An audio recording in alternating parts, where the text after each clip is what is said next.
First, though, a Fox News alert and allegations of bias being leveled at the powerful Congressional Black Caucus. Freshman Republican Congressman Byron Donalds accusing the committee of keeping him out simply because he doesn't buy into their agenda. Donalds has made it clear that he wants to join the caucus, but so far the members aren't budging. And during an interview with a different network than this one, the host questioned whether Donalds' support of President Trump is the reason. Listen here. Do you think that your defense of a person that said things like that might be incongruent with the mission of the CBC? As a black man in America, I'm allowed to have my own thoughts on who I choose to support and who I choose not to support. This is whether the ideology of somebody who is conservative is welcome in the Congressional Black Caucus. Congressman Byron Donalds joins us now. Your thoughts on that exchange, first of all, Congressman, as it's good to see you again.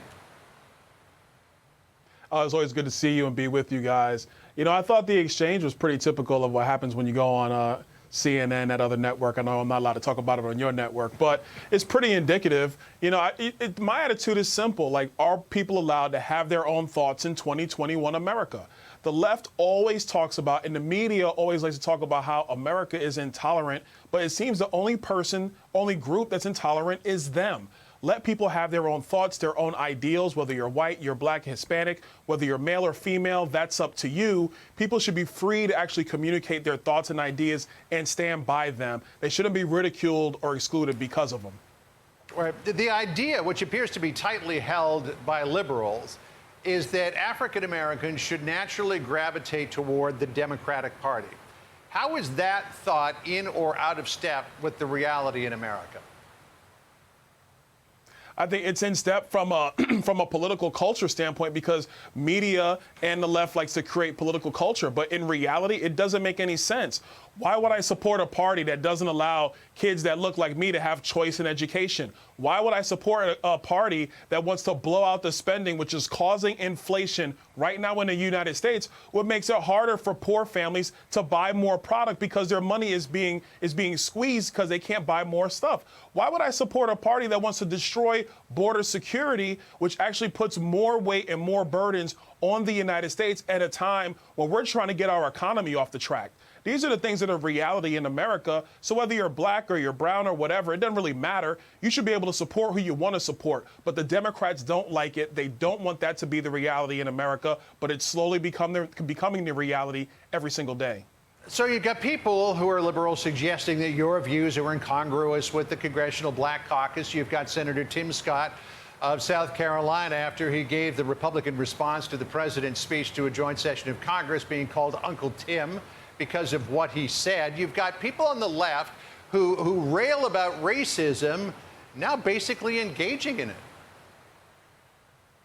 Yeah, they're having to deal with their own internal problems. I'm glad to see somebody's finally starting to call themselves out on that side of the aisle. But let's be very, very clear.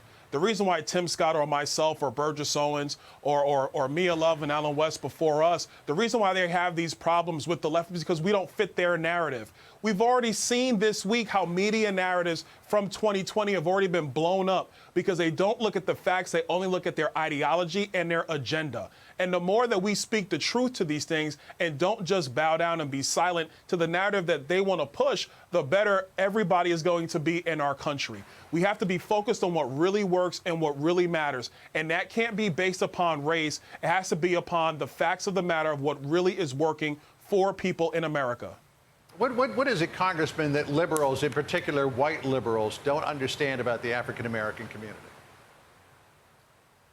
Honestly, that we have a very diverse thought, that we have people who don't really agree on a lot of things. There are core things we do agree on. We want the black community and we want black people to get ahead and thrive. But whether it's politics, religion, sports, food, clothing, entertainment, we have very different thoughts. We're just like any other group of people in America. The thing that it's important for media and for politicians to understand is that, you know, you really got to come and speak to us. Come and earn our support. Don't just take it for granted and don't assume you're never going to get it. Come and have that dialogue, bring your ideas, and you'll be surprised how many black Americans would actually side with conservatives because they actually are conservative, or maybe want to remain liberals because they are liberal. Our political thought is just as dynamic as our entertainment thought and our cultural thoughts. All right. Congressman Byron Donalds of Florida, good to talk to you. I hope you have a good weekend, and we'll see you again soon. Thanks for joining us. Always good to be with you.